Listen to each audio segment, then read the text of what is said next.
Boycott Bollywood का असर देखिए कि तापसी पन्नू की दोबारा मूवी 1 करोड़ भी कलेक्शन नहीं कर पाई। हॉल का हाल यह है कि कई सारे शोज रद्द करने पड़े और सीटों की अगर बात करें तो 2 से 3% केवल लोग हॉल में गए, और ये भी वो लोग हैं जिनको तापसी पन्नू जो है सपोर्ट कर रही थी। और वो जो मैंने आपको बताया कि जो सीए के विरोध के समय में सड़कों पर शाहीन बाग बनाकर बैठे थे, ये उन लोगों की एकता का परिणाम है कि फिल्म केवल पहले दिन 60 से 65 लाख रुपए कमा पाई। जी हां, केवल 65 लाख पर सिमट कर रह गई। असल में वो जो शाहीन बाग बनाने वाले लोग हैं, वो खबरें उस समय आई थी कि वो तो 500 रुपए लेकर के सड़कों पे बैठते थे, तो अब फंडिंग कोई हॉल में बैठने के लिए तो करेगा नहीं। अब तापसी पन्नू सोच रही थी कि पीछे से कोई सपोर्ट कर देगा। कितनी सपोर्ट करेगा भाई? एक मूवी आपने लाई और वो लाल सिंह चड्ढा। अब उस लाल सिंह चड्ढा का तो जो हाल हुआ है, अब ऐसा लग रहा है मुझे कि बॉलीवुड के जो किंग खान बोले जाते हैं, उन्होंने एक बार आज तक का एक प्रोग्राम था और उसमें बड़े अहंकार भरे उन्होंने शब्द बोले थे। आज तक के एक बड़े सम्मानित पत्रकार ने उनसे पूछा कि क्या कभी तीनों खान किसी मूवी में एक साथ पर्दे पर दिखेंगे? उस पर ये जो शाहरुख खान है, इसने बड़े बदतमीजी से बोला था और बड़े अहंकार भरे शब्द बोले थे। इसने बोला, तीनों खान आप अफोर्ड कर पाओगे क्या? अरे बेटा, चड्डी भी बिक जाएगी। बेटा शब्द इस्तेमाल किया था पत्रकार के लिए, और ये शब्द बोल रहा था कि अगर अफोर्ड कर सकते हो तो कर लेना, चड्डी भी बिक जाएगी। अब ये लग रहा है मुझे कि ये एक खान करके आया अभी और उसने लाल सिंह चड्ढा बनाई, तो उसकी तो चड्डी बिकने की नौबत आ गई।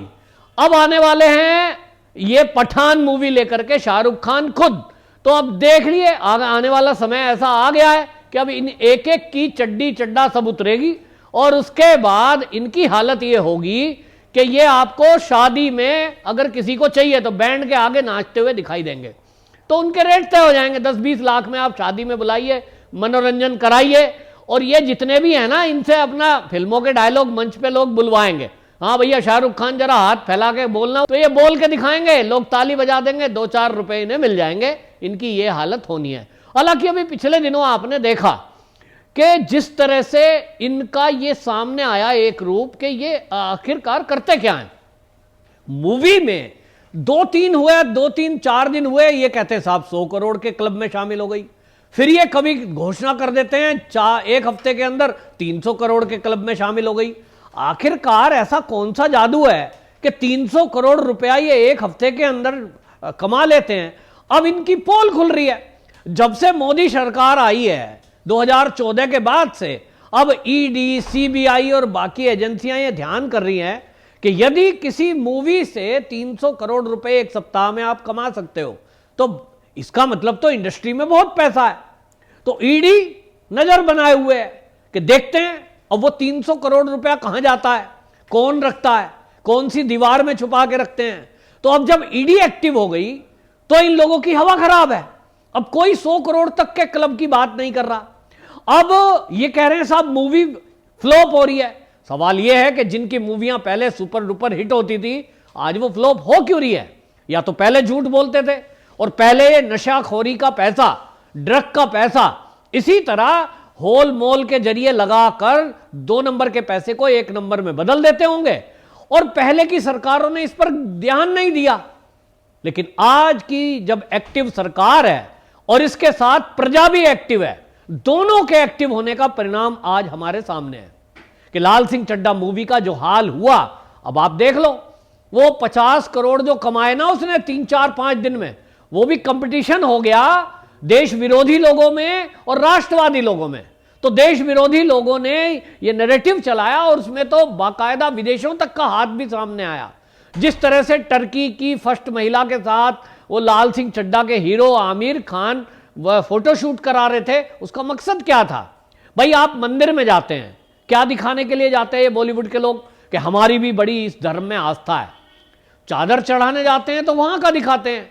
अब आमिर खान को अगर दुनिया में कोई देश पसंद आया तो वो टर्की पसंद आया, और वहां जाकर के उन्होंने अपना कार्यक्रम किया, शूटिंग की और वहां फोटोशूट किया। तो वो दिखाना चाहते थे कि मानसिकता क्या है, और उनकी मानसिकता दिखती है कि वो सेना के जो लोग हैं, सेना के जो ऑफिसर हैं, उनको सैल्यूट तक करना पसंद नहीं करते, वो देश के हित में एक शब्द बोलना पसंद नहीं करते। तो हिंदू सनातन संस्कृति से कितनी नफरत है, ये उनकी नफरत उनकी मूवी से झलकी है। तापसी पन्नू और उनके जो ये इस तरह के लोग हैं, ये मजाक बना रहे थे। ये कह रहे थे साहब आप हमारी भी फिल्म को जो है बॉयकॉट करके दिखाओ। अनुराग कश्यप कह रहा था कि ये जो बॉयकॉट गैंग है ये बहुत खतरनाक है, लेकिन इसका मुकाबला हम करेंगे, इससे कोई फर्क पड़ता नहीं है। आज अनुराग कश्यप और तापसी पन्नू, अब इनको दिख गया। और आपको ये बता दूं, पिछले ये 8 महीने के अंदर ये 27वीं मूवी है जो फ्लॉप हुई है, और अब कोई मूवी चलनी नहीं है, ये तय हुआ। तो अब ये बॉलीवुड के लोगों को समझना होगा कि आपकी मूवी का असल में लगातार जो बॉयकॉट हो रहा है, 27 मूवी लगातार सुपर फ्लॉप होना, आखिरकार इनको सोचना चाहिए। लेकिन अभी तक मुझे लगता है ये जो बड़े बड़े अपने आप को हीरो किंग खान और वगैरह बोलते हैं ना, इनका भी अहंकार ठीक नहीं हुआ। तो इनको लगता होगा कि बाकी लोगों की मूवी फ्लॉप हो सकती है, हमारी तो हो ही नहीं सकती। तो अभी ये तीनों खान को नजारा दिखाने का भी समय है। अभी तो एक को उसकी चड्डी फटी है, अभी देखिए दूसरे का नंबर आने वाला है, और अब तीसरा भी इंतजार करेगा। पब्लिक इंतजार कर रही है कि कम से कम इन अहंकारियों को इनकी औकात दिखाना बहुत जरूरी है। अब लोगों ने बोलना शुरू किया है। जब एक समय सुशांत सिंह राजपूत की हत्या हुई थी, उसके बाद से जैसा मौन व्रत धारण इन सब लोगों ने करा था, कोई बोलने को तैयार नहीं था। किसके डर से? सलमान खान से डर रहे थे, शाहरुख खान से डरे हुए थे, किससे डर रहे थे? लोग बोलने को तैयार नहीं थे। उनको लगता था कि पूरे ग्रोह के कहने में चलिए, जैसा वो कहे वैसा आपको करना है।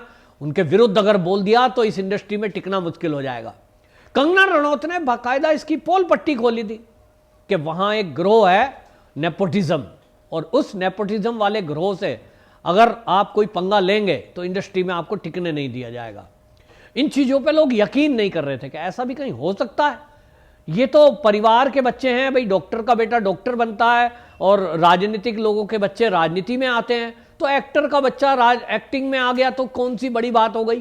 कोई बड़ी बात नहीं है। लेकिन बात यह है कि जब बाकी लोगों को आप मौका नहीं देते और तो और उनको बदनाम करोगे, उनको ब्लैकमेल करोगे, उनको नशे में धकेलोगे और फिर नशे का कारोबार उनसे करवाओगे। मैं आपको बता दूं कि एक बॉलीवुड की पश्चिम बंगाल की एक एक्ट्रेस है, उसने अभी हाल ही में एक पोल पट्टी खोली है कि मुझे मूवी साइन कराने के लिए बॉलीवुड में यह कहा गया कि आपको हम साइन करेंगे, लेकिन मूवी आपको देंगे, लेकिन आपको क्या करना पड़ेगा, जहां जब चाहेंगे हम आपको किसी के साथ होटल में भेजेंगे, आपको जाना पड़ेगा, आपको हम जो सामान देंगे वो आपको सामान कैरी करना पड़ेगा जब आप विदेश यात्रा पे जाएंगे। उसने पूछा कि क्या इसमें कोई गैर कानूनी सामान होगा, क्या ड्रग का कोई काम होगा, पैकेट होगा? ये आपका पूछने का अधिकार नहीं है। अगर आपको मंजूर है तो आप करिए। अब ये बात आज बताने की हिम्मत उस एक्ट्रेस की हुई है क्योंकि आज लोगों को लगता है कि देश के अंदर एक ऐसी सरकार बैठी है जो जितने भी अपराधी टाइप के लोग हैं उनके ऊपर कार्रवाई करेगी, और आज किसी की अब चलने वाली नहीं है। तो उस एक्ट्रेस ने ये खोला कि अगर मूवी लेनी है तो उनकी ये कंडीशन मानो, आप बिकने को तैयार रहो, और अगर कोई इसमें नहीं मान रहा है तो ठीक है, आप अपने घर बैठिए। तो छोटे मोटे उसने ऐड किए, छोटी मोटी मूवी की, स्ट्रगल की। अब जिसको अपना कैरियर इसमें बनाना है तो वो क्या करेगा? बहुत सारे मैं ऐसे लोगों को जानता हूं, कम से कम 3-4 लोगों को तो ऐसे जानता हूं जो एक्टिंग स्कूल में वो पढ़े हैं पुणे में, लेकिन उस पढ़ाई करने के बावजूद उनको किसी टीवी के सीरियल में भी जगह नहीं मिली। क्यों नहीं मिलती? वही है कि आप या तो उनकी कंडीशन मानिए, और नहीं तो आपको बाहर का रास्ता देखना पड़ेगा, या तो आप ऐड में आ जाइए, बस फोटोशूट करा लिए। तो ये हालत है। अब वो चीजें खुलकर सामने आ रही है, तो हम सबको ये बात समझने की है। और तापसी पन्नू हो या कोई अनुराग कश्यप हो या अब करण जौहर की मूवी आने वाली है, इन सबको अब इनकी औकात दिखा दी जाएगी कि अभी तक तुम देश की जनता को मूर्ख बनाकर और 2 नंबर के धंधे करते थे, उसको 1 नंबर में फिल्मों के नाम पर 1 कर देते थे, 1 नंबर में कन्वर्ट कर देते थे। अब ना तो सरकार आपको बख्शेगी ना देश की जनता। वंदे मातरम।